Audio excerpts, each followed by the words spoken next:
So it's been a good day of practice. Everybody was muted, so I can't quite say that I could really feel the stillness, but it sure looked like there was a lot of good practice going on. And it's such a blessing that we can be together online, even though that feels different than being in the room. I think some of these people couldn't have been here otherwise, so this is really sweet. So remember the quote from Bhikkhu Bodhi, who said, the faculties are active powers that coordinate and channel our natural energies. And it may be that from this day of practice, you have seen that we have a lot of natural energies in the mind and body that come and go and so forth. And so remember that these faculties are intended to be what are called indriya, named after the god Indra. So they're sort of guiding forces for the mind that can be invoked or that will be used in order to help coordinate this mind for walking the path in whatever way that's going to be for us at this moment. So it begins with faith. You have to have some sense or trust or confidence, some sense. I'm evoking it now in the sense that we could find another way to live. This is walking the path is a way of changing our way of living in the world. And we have to have at least some sense that there would be another way besides our usual way of, anxiety or depression or anger or whatever our main themes are in the mind. We have to have some sense, maybe it would be possible to change this in some way. We have to have a sense that maybe it's available with some effort and with some knowledge that we can develop the skill of living well in the world through following the Dharma. So it's good to connect with our aspiration, whatever that looks like, our deeper reason for practicing. I tend to be a little bit careful about telling people what that should be, because it really should come from within. And one way that can be done is actually through a meditative or contemplative process that I like to recommend people do now and then. Now and then means probably not more often than once a year, but it is good. And it's just to sit and ask yourself, why do I meditate? Or why do I walk this path? A very simple question.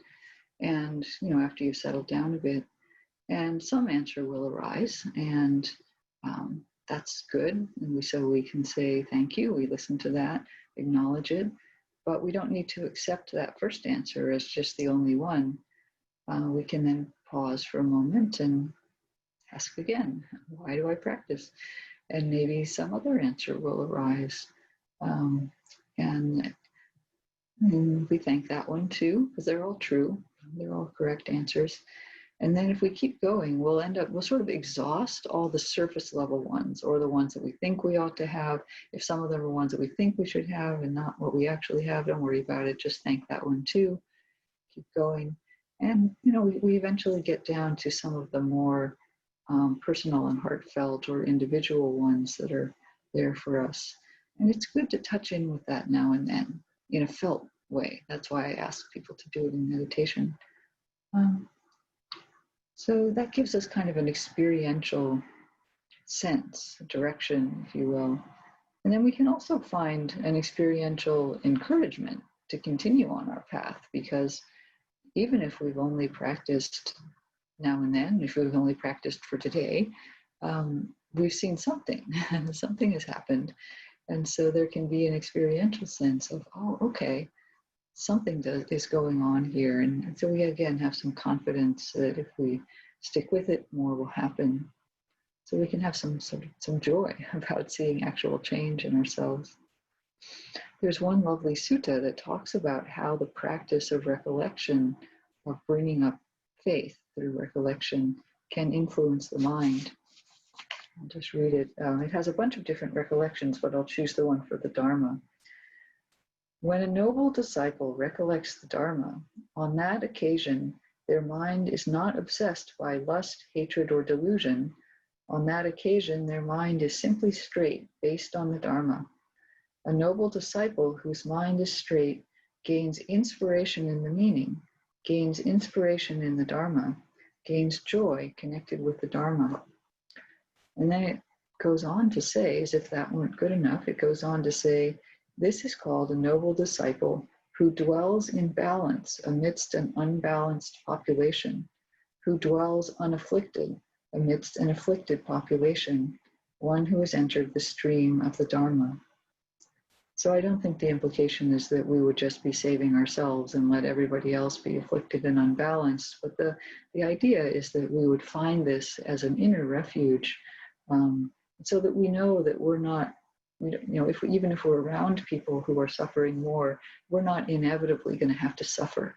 And that can actually encourage us to be willing to be with people who are suffering or afflicted, and maybe our calmness would then be some ballast for them.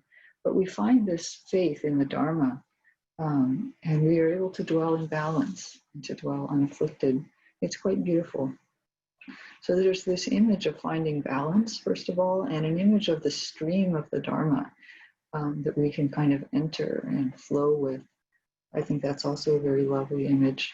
We'll see it again, actually, with some of the other faculties, ideas of stream. So then once we're clear on practicing, on our inspiration, we have to get our mind aligned for the task. And that's kind of what energy or effort is about. It has a lot of different facets, but we need to cultivate, at a broad level, we need to cultivate ethics of getting our mind into a wholesome state and not letting it wander off into wanting and not wanting and irritation and its usual habits, which are just natural, but we might need to exert a little effort to point the mind in a different direction. So that's essentially what the 4 right efforts are about, which I won't go into in detail, but they're about replacing the unwholesome tendency of the mind with wholesome ones, which are much better to live with. And we do that in our body, in our speech, in our mind, all the different aspects of our being. So we're slowly replacing, at a sort of a substrate level, we're replacing a value system that to favor wholesome states, which are what will really make us happy, as opposed to, say, pleasant states, which is what we might go for. We tend to think, oh, if it's pleasant, it's good. That's what I want. I want more pleasant and less unpleasant, which is not, a terrible thing to aim for. We certainly don't want to aim for the unpleasant. But when we start to aim for what's wholesome, it gets a lot better. It's a lot closer, more aligned with how the universe works, because things that are wholesome are what really make us happy, actually, not only things that are pleasant, which tend to be a little bit more flimsy in their satisfaction. So it's a powerful turning point in practice to have that understanding of what the energy can be used for in our mind and body. Often our energy is a little bit misdirected. It's going toward getting things or achieving things or being someone, something like that. Things that won't make us as happy as these deeper aims, like the wholesome.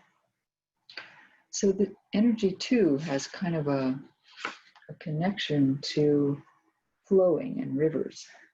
It's a good image for all these faculties. So these are the 4 right exertions. Which 4? I guess I will name them.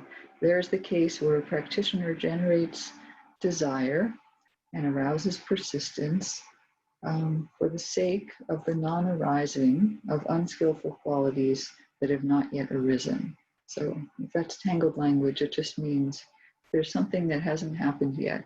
We will try to prevent ourselves from getting irritated or angry. And for the sake of abandoning the qualities that have arisen, that are not helpful, for the sake of the arising of skillful qualities that we don't have yet, and for the maintenance and continuance of skillful qualities that we do have. It's sort of a nice little, just logical thing of, we would want more of the skillful and less of the unskillful. And then it goes on to say, just as the river Ganges flows to the east, slopes to the east, inclines to the east, in the same way, when a practitioner develops and pursues these four right efforts, they flow to unbinding, slope to unbinding, and incline to unbinding. And here unbinding means freedom. So synonym for that. So again, there's this sense of flowing along, of being channeled through this ongoing act of moving towards skillful qualities. So we again see that we have this channeling effect of the faculties.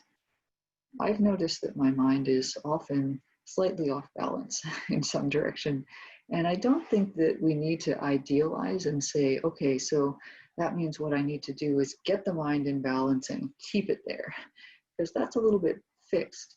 I think it's more good enough that if we just direct the mind always toward moving toward balance, that'll be good enough. Because then if we're moving toward, and then if we happen to overshoot, well, if we continue to move toward, we would just naturally turn around and start going back. And there's a lot of that in practice, is to kind of a little too far this way, a little too far that way. But if we're always going toward balance, it's keeping us in a good state. Sometimes there are big imbalances that need to be corrected, like we realize we're just way off in some area. And so that can require, sort of a big move or a sudden or a lot of effort. But often it's just making small corrections. It's definitely an ongoing process. We can understand why energy is also related to the qualities of patience and persistence in the teachings. So then, once we see that the wholesome is what works, then we realize that our life is actually flowing by all the time. Every moment, there's something going on, wholesome or unwholesome, or pointing toward freedom. And we're going to need to pay attention to what works and what doesn't. So there's a natural arising of mindfulness, of wanting to pay attention to our life in some wholesome way. We're going to have to figure it out in this mind and body, not some abstract system. We're going to have to do it right here with the stuff of this experience. So we do need help from teachers and from Dharma readings and Dharma talks we listen to and other things, Dharma friends also. We're definitely not having to do this all on our own, but we are doing it in this life. And somehow it's in the end, it is our experience that is the final authority there. So this is mindfulness. And as an example of how mindfulness brings balance, I wanted to share a sutta called the Sedaka Sutta, which talks about two acrobats. So it's literally about balancing. And it's an acrobat and his apprentice, and they're doing something on a trick on a bamboo pole. And it says this. Once in the past, this is the Buddha telling the story, once in the past, an acrobat set up his bamboo pole and addressed his apprentice thus, "Come, dear apprentice, climb the bamboo pole and stand on my shoulders." Having replied, "Yes, teacher," the apprentice climbed up the bamboo pole and stood on the teacher's shoulders. The acrobat then said to the apprentice, "You protect me, dear apprentice, and I'll protect you. Thus, guarded by one another, protected by one another, we'll display our skills, collect our fee, and get down safely from the bamboo pole."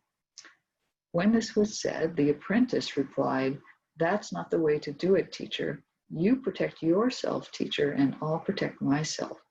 Thus, each self-guarded and self-protected will display our skills, collect our fee, and get down safely from the bamboo pole."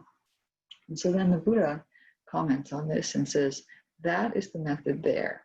It's just as the apprentice said to the teacher, "I will protect myself. Thus should the establishments of mindfulness be practiced. I will protect others. Thus should the establishments of mindfulness be practiced. Protecting oneself, one protects others. Protecting others, one protects oneself." So that's a nice image of, I think the idea with this pole is that the person stands with a bamboo pole on their shoulder and the other person climbs the pole. And so they're kind of mutually in balance. And so one thinks, well, if I watch out for the person down there and they watch out for me, that will work. And you can sort of imagine on something like a bamboo pole, you'd really be watching out for yourself, and the person on the ground watches out for themselves. And still there's some mutuality there because you're connected by this pole. But by keeping the attention inward, we actually help the whole system to stay in balance. And so again, it's not a sense that we're only doing this by ourselves. People on bamboo, the acrobats were mutually interconnected, but it's a lovely image for the way we are with all the people in our life, right? We we are somewhat pretty much responsible for ourselves, and the better that we can stay balanced, the more balance we can offer to them. And they need to balance themselves. They can't expect that we're looking out for their balance. We can't see everything in them. So this sense that the establishments of mindfulness, which are the areas where we pay attention to our experience, those are real protections, both for ourselves and naturally for others. If we protect ourselves, we will naturally be protecting them. So mindfulness is kind of the ultimate balancer. It's even considered the force that balances the faculties themselves, it being a faculty as well as balancing the other qualities of the mind. So this is this horse image, right, of the lead horse. So mindfulness is not merely paying attention. Actually, there's this, remember the title of U Tejaniya's book is Awareness Alone is Not Enough, which is a great teacher. He's a great title. He's a teacher of the mind.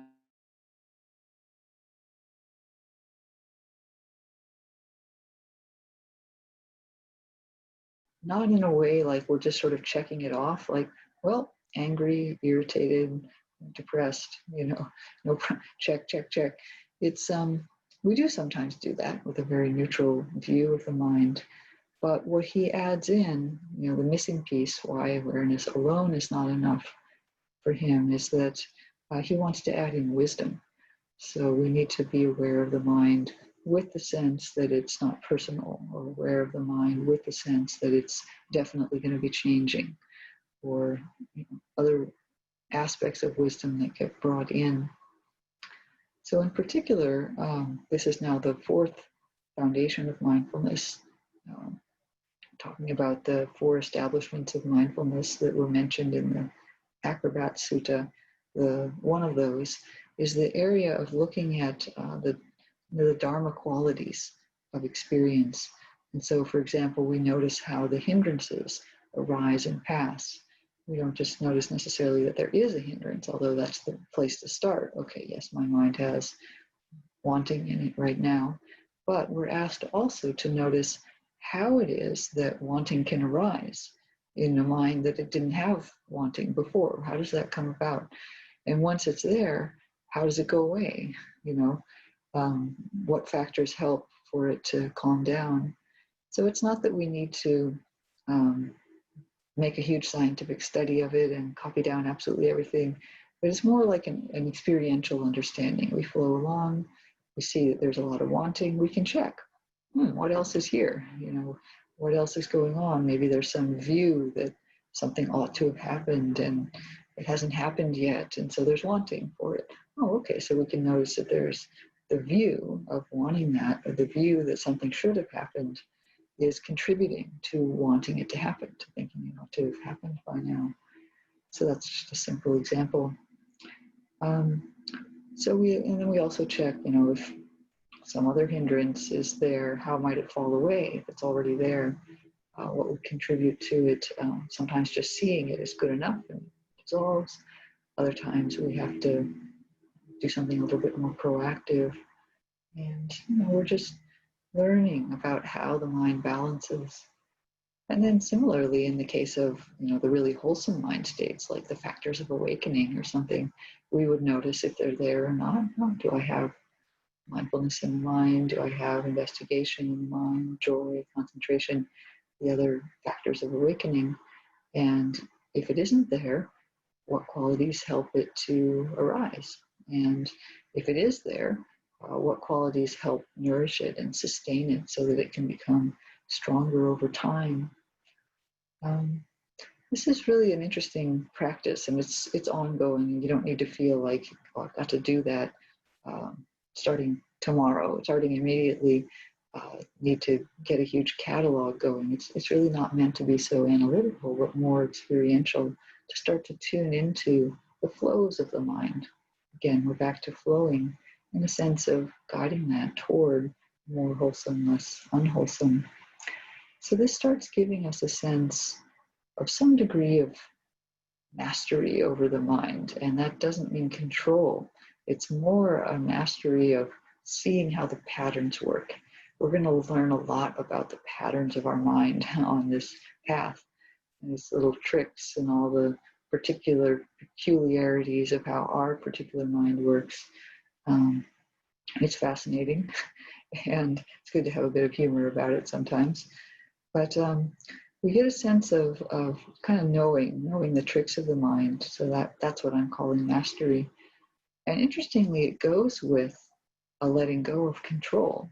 So I think people early in their practice struggle to do everything consciously and deliberately, like the way when we first tried to ride a bike. If you ride a bike, at first you have to think about it. You have to pedal, and you have to have the handles, and you get, maybe an adult pushes you along for a while and then lets go, and you're like, whoa, there's a lot of things to do here. Or when we first learn to drive, if you drive, there's a lot to think about. When you first get in the car, it's like, oh my gosh, what are all these things? But then a master has kind of put a lot of that into subconscious. So you know how to balance a bike, you know how to drive a car after a while after you've practiced with it, right? And so there again, there's that learning the skill. And in the same way, as we learn about the mind, we'll naturally get more skilled in its ways. We have to keep learning because the mind is very tricky, and will keep producing more effects for us. But it's interesting that when we get more mastery of the mind, we become more available for intuition and other things to arise if we're not having to consciously control so much.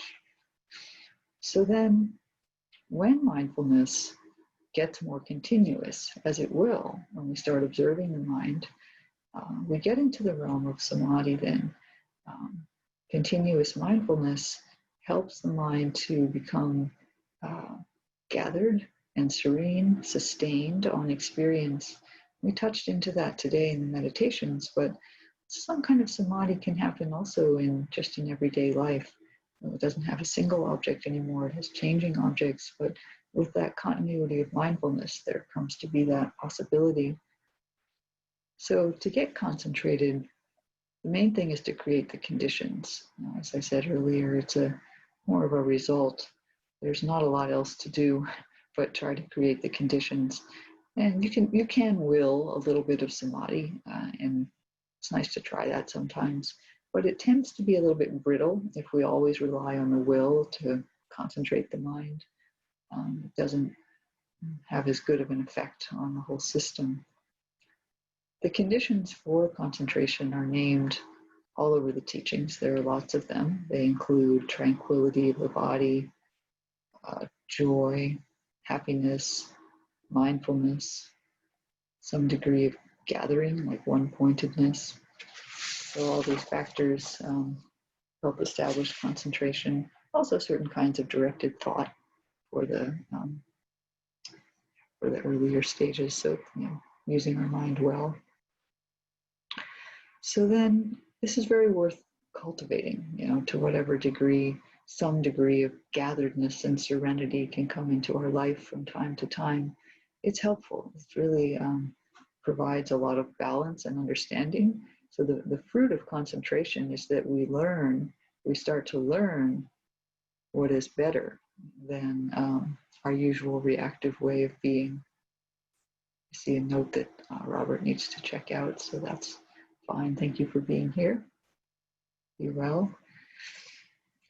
So the happiness of concentration is far better than sense pleasure. And, we just, even a little bit of concentration, something you might have had today, for example, we start to get a sense, compare that to chocolate or whatever your favorite sense pleasure is. It has a feeling of being more refined, doesn't it? And so we naturally become less entangled with sense pleasures when we know this more refined pleasure, even if we just get that a little bit on the cushion, every day or once a week or once a month or however often we can get it. It has a little bit of a disentangling effect. it's not that we're going to stop enjoying the sense pleasures or that we're going to be afraid of them, or when they come, they're just neutral to us. We don't have to worry that that will happen, but we won't have that kind of craving and gripping that we tend to get around the sense pleasures when we think those are the best thing we can have. So it's a real fruit of concentration to have that disentanglement, shall we say, from the everyday world. And then if we keep doing this on the cushion, we can start to appreciate that word I used earlier was brilliance. I like that, the brilliance of the concentrated mind, which is very gathered, very serene, very present. And we can have a kind of a deeper respect for the capabilities of our mind. I think it's important to have a sense of what this tool is capable of.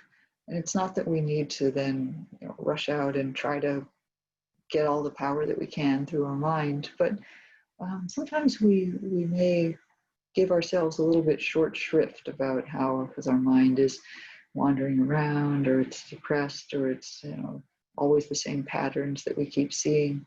But even getting a little bit of concentration on the cushion, we start to appreciate just how good the mind can be. It's a really good state. And so then we're a little bit lighter about the times when, okay, we didn't, it's doing its thing again, but it's okay. I know there's something really good in there. So concentration is a very refined state. And so we start to appreciate the refined more than the gross.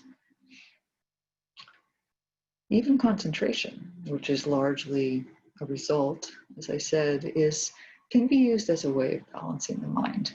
The Buddhist teachings say that when the Buddha had back pain later in his life, he certainly wasn't exempt from pain, even like all of us. He would enter certain concentration states in order to have some relief for his body.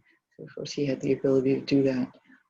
But the cultivation of concentration can help with balancing the mind from certain perturbations that it gets into. Can really, if we have an ability to gather and calm the mind, that can be used as a balancer. There's also quite a number of stories in the teachings about monks that used concentration when they were seriously ill. I said earlier that concentration is difficult when we're ill, which is true if we're not well trained in it. But I have read even modern teachers, like ones that are around now, saying, and who have had very difficult physical things. I'm thinking of one teacher who had cancer recently, saying that he was surprised that all the concentration he developed on retreats, which he certainly didn't experience in his busy everyday life, but he'd been on some retreats, came back to him when he was in a very painful state of his illness. There was some of it available, certain qualities of it. You're not going to be sitting with the brilliance and bliss of the fourth jhana unless maybe you're the Buddha, but he found that there was somehow that was there. So I'd like to name, I pointed out as a refuge, if we develop it, it may be there for you at surprising times. We don't know. So then we move into wisdom. What is it that the mind can see when it becomes bright and concentrated like this? The concentrated mind is steady and clear. So it's like a little bit like getting a really clear image through a telescope. Maybe we were holding the telescope before and looking, and we couldn't see it too well because our hands are shaking. And then we get a tripod and we put the telescope on it, and it's like, oh, there, I can see. So concentration is like that. The mind finally settles in. And then the point is to see things with concentration. It's the point. Concentration is not the aim of practice. So we see, that comes the realm of wisdom. We see change. We see unreliability of changing things. We see what's called corelessness, or not self, the fact that things don't have essences. They just keep flowing one thing to the next. And we tend also to get some insight into how we are creating stress and struggle around this changing process. It's just changing. And we're thrashing around and trying to fix this and trying to get that. And it's not that we're going to just sort of give up. If you just give up, you'll drown in the river. But if you thrash around, you'll also drown in the river. So we need to learn the skill of swimming, floating, being with the way the river actually is flowing. And that has a lot to do with wisdom. So, in fact, I like this stream entrant image because the phrase for when we start to get some wisdom is stream entry. We start to enter into the stream of the Dharma, like it said at the beginning, related to the first example I gave, related to faith, right? That person enters the stream of the Dharma. And so then, lest this sound a little abstract, then we start to have a sense of how to live well. You know, and all along the way, we've been getting little clues about how to live lightly, not creating further entanglement, while still being fully present for all the joys and sorrows of our life. There is no escape except through relating better with what's here. There are temporary escapes, perhaps from, there are certainly escapes from ordinary experience through different kinds of experience, but the real escape is to change our relationship and to understand what it means, really what it means not to struggle, to touch something in the heart that is without any suffering. And have that be our reference point. Free people still have physical pain and they still have complicated human relationships, but there's no stress or struggle associated with these. And long before we're completely free, there's less stress and struggle associated with all of these things. From the first day, we can have that. So I think life doesn't get all neatly sorted out, but there can be total faith in going forward with the uncertainty. We develop the confidence, well, this is just changing and I'm going to deal with it as it arises. I'm not going to get sucked into it and entangled with it. And then I don't have to know how it all works out. I just have the confidence to take each step and meet it well. Wisdom, with concentration, with mindfulness, with energy. This is now getting back, ironically, to faith. This is from Sharon Salzberg from her book, Faith. Anything outside of us can crumble into dust. No symbol, no construction, no condition, no relationship, no life is immune to change. What can any of us place our faith in that endures? According to Buddhist teachings, to discover that is to know the deepest level of faith. So we're back to faith, but it really is about the confidence of having some sense of how life works. And to get there, we keep using these channeling effects to balance our mind, and it will get stronger and stronger and have more and more ability to benefit ourselves and, of course, then to benefit others in so many ways. So these are my thoughts on 5 faculties as doorways to balancing our mind, balancing our practice, and balancing our life. And however that's going to be for each of us in our wonderful, unique way of being. So I wonder if you have any questions at this point or thoughts.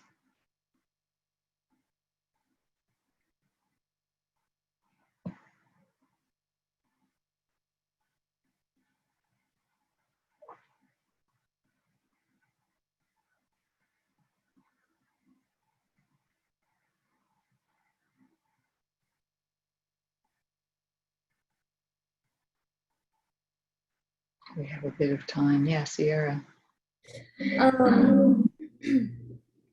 So I thought, I don't know, I don't really have like a formulated comment, but just this morning when I was doing the walking meditation, I feel like for like a split instance there, I did kind of feel that harmony between the 5 different faculties. There was like, it kind of clicked for a second and then it was gone, of course, because you're like, oh, but and it was interesting because, and you had already kind of touched on it the second time we met up, so that's why I haven't really said anything about it, but it was interesting because it was me thinking about like what my inspiration was, and then that kind of encouraged my effort and like energy to come about. And then that's where like then the mindfulness got more I guess stronger, or stronger. And then that's kind of where I had that feeling where it kind of was in harmony for like one step or two steps. So that was really great. Yeah, And I just nice. want to say thank you. It was really wonderful and really great teaching today. So thank you. Oh, very good. That's a nice observation. And, just being aware of that moment helps your mind to then keep it in your heart as a reference point. And yeah, it's great to see how they connect together like that. Mm.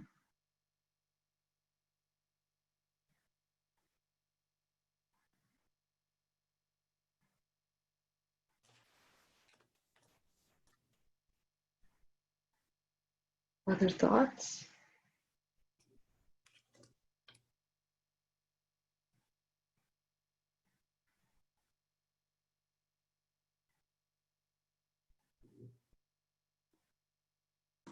Okay. Oh, Jerry, yeah. Bubble on this. I'm always, not always, but more so lately. Um, I'm not saying that I actually am someone who has trouble letting go. The thing is, how could we have evolved with no acceptance of impermanence? And that one really just rubs me the wrong way, because if evolution, and selectivity, uh, it's just sort of curious to me that we all struggle so much with that. And the flip side of it, which I didn't make this up, I mean, I read it recently and I think about it a lot recently, is thank God for impermanence. I don't mean that literally. Because like what would, can you imagine? I can't imagine a world without it. At which point do we get frozen and stuck? I mean, so, and there is one thing that's permanent, and that's impermanence. So that remains, at least for now, the one permanent thing. And yet, how come we're so maladjusted, maladaptive to that piece of truth, that piece of dharma? I wonder why it is we struggle with that. I mean, Well, is society, are those involved? Is it that parents didn't teach us about that? So I'll stop there. okay.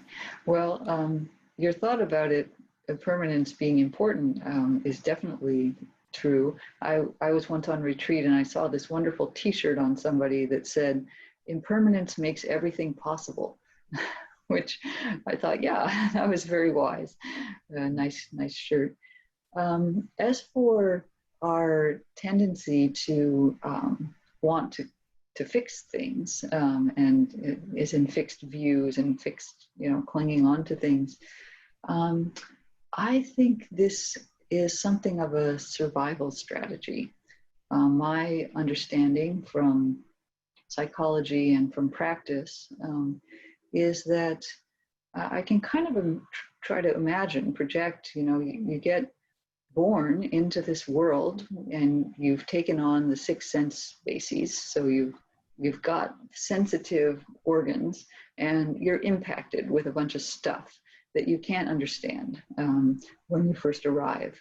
And, of course, everybody's helping us to understand and we learn, and that's the natural process of growing. But in general, you're pretty subjected to pleasant and unpleasant randomly, and with little ability to control your environment.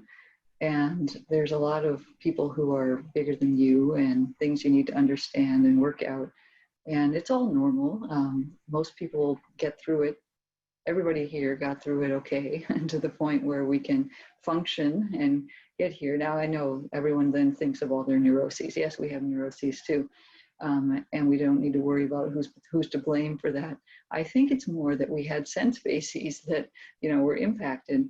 And so we have strategies around this. And so one strategy is to try to get everything that's pleasant. This is the greed type. And, so you say, well, you got random stuff coming in. Let's focus on the part that's pretty good. And so there, you develop a view or an idea that this is what you need to be happy. Or there are those who say, I'm gonna protect myself from the stuff that's hard, shut it out, get rid of the stuff that's bad, then I'll be okay. That's how I protect myself. Or it can be the zone out philosophy of, well, if I just don't pay any attention and, kind of shut myself down, then I can protect myself. And these are, very broad categories of the greed type, the hate type, and the delusion type that are described in the Visuddhimagga. You can buy this theory of psychology or not, and there are of course much more sophisticated ones, and I don't know that we need to entangle with that, but essentially, the mind has some, the mind's doing the best it can, and we ended up with patterns that are no longer useful to us as we get older and have more capability, and so we spend some time deprogramming those and unlearning those and getting wiser. I don't know if that's satisfactory or not, but it's one possibility. Right. I wouldn't judge it as satisfactory or not satisfactory. It's just that maybe I'm getting closer to trying to write out my ideas about this because, and it's funny, this will be very brief. I was going to say, I have one thing from when I was an infant, a toddler. I know where it is. It's a little elephant cup. And at the bottom, it says all gone. So, we used to play that game. All gone, and everyone is happy that it's all gone. Why isn't that teaching more part of culture? You understand what I'm trying to say? Because there's a joy that it's all gone. It was usually there's joy. We drank all the milk. Yeah, that's right. But we didn't mourn or have to, get delusional about holding on and nothing should change. We actually celebrated change in that way. So. Very good. Love that cup. How I dragged it around for 60 plus years. It's very interesting, don't you? I think so. All gone. That's great. The best celebration. May we all have that. All of us are celebrate it. And someday, if we have time, which we may not never, I think that Buddhism is so impactful because it attacks our narcissism at many levels. And part of our narcissism is that we're invulnerable, but we're not. That's why the 5 recollections are so important. It brings us in touch with the truth, and one of those truths is it all rises and passes. It all arises and passes. If that were our conclusion for the day, that would be beautiful. We could, yep. Well, it's lovely to see you all. Is there anything else that would help someone feel complete? Yeah, Susan. I would like to say our Friday class, because my life changed and I'm bummed about that. And connected with that is I've been having a lot of strong doubt. And so today was exactly what I needed. And I had to carve out time to make this happen for myself. Really, really glad. And thank you so much, Kim. Oh, thank you. That's nice to hear. Yeah. Feeling. Yeah. All the faculties are such a support. All right, well then, Carlotta, are you leaning forward? No, I just wanted to say thank you too, because I have very few, almost none opportunity, to connect with Sangha and the teachings, and you do such a great job, and I appreciate this. I really do. Oh, good. Well, thank you for joining us from afar. We're all laughing because it's really, really hot here in California today. Look at her, right? In Chile, it's a southern hemisphere, it's winter. So that's right. It's great though, right? Everything is relative. It's all. Yes. Yes. Our perspective is not the only one. Right. Very good. Well, then why don't we dedicate the merit from our work today and just wish that all the effort that we put in and the mind that we brought forth and our connection to this little community that's been practicing together today, all of that can go toward the benefit of others that we're going to encounter today, or that we're going to email with, or that we're going to see tomorrow even. May it spread outward. And if we would influence just a few people, and maybe that would change farther and farther out. We don't even know how far out it can ripple. So wishing well to all beings. May all beings be happy. May all beings be peaceful. May all beings everywhere find peace and freedom. Thank you. Thanks, everyone. Thank for you. a very nourishing day. Quite grateful.